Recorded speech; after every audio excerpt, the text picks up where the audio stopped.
The screech owls with the other owls have obviously very large eyes for seeing at night. Kids, do me a favor, make a fist with your hand. Hold that up to your eye. That's how big your eye would be if you were an owl. Imagine. Eyes that big. Do me another favor, look straight ahead. Don't move your head, just your eyes. Look up and down and all around. Easy, right? He can't do that. His eyes are so big, look what he's got to do. He's got to move his whole head. Does it go all the way around? It goes 270 degrees. Wow. So he can go all the way. He can line it up here and then go all the way back around. He just can't do it this way. The whole exorcist circle. Yes, sir. Because if you turn his head all around here, he will break his head. Yeah, he would be able to do that. Because you know what? In our neck, we have 7 bones. In his little tiny neck, he has 14 bones. So he has twice as many bones. That's why he can look twice as far around as we can. Yes? How did you get? Pablo is actually a very interesting story. Pablo was a confiscate. And what that means is Pablo was illegally owned by someone who thought it'd be really cool to have an owl's pet. And the people actually admitted to it. They kidnapped Pablo as a baby. They took him out of the nest, thought it'd be a cool pet.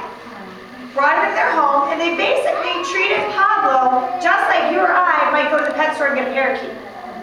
He had a little cage in the living room. He'd sit on their shoulder and watch TV. He'd eat dinner with them.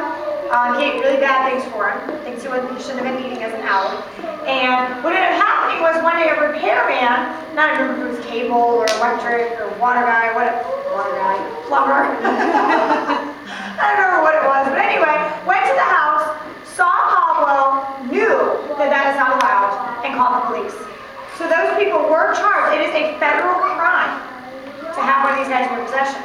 Pablo came to us. He's perfectly healthy. His bones are a little on the weak side, if you will, from lack of proper calcium as a baby. But other than that, he's perfectly healthy.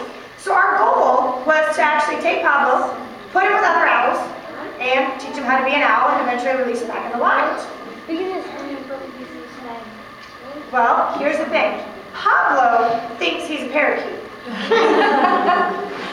We put Pablo with other owls to learn how to be an owl. Pablo taught the owls how to be parakeets. All of a sudden, nobody wanted to catch food on their own. They knew that we would come and bring him food. We're not going to starve to death. So if he didn't hunt for himself, we brought him food. So the other guys wanted their free food too. And all of a sudden, now we had all these little parakeets on our hands. Quote parakeets.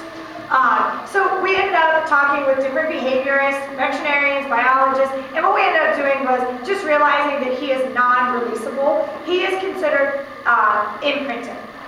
And the word imprinted is an animal that doesn't know what it is. So Pablo is imprinted. Pablo does not know he's an owl. Another word would be habituated. And that means they have a habit, habituated, a habit of hanging out with other species. So for instance, your dog knows it's a dog, but he's habituated to living with people. Okay? Pablo, he's a parakeet. That's Pablo thinks. So nobody's getting through him now. Yes, sir? Can it fly? He can fly. You want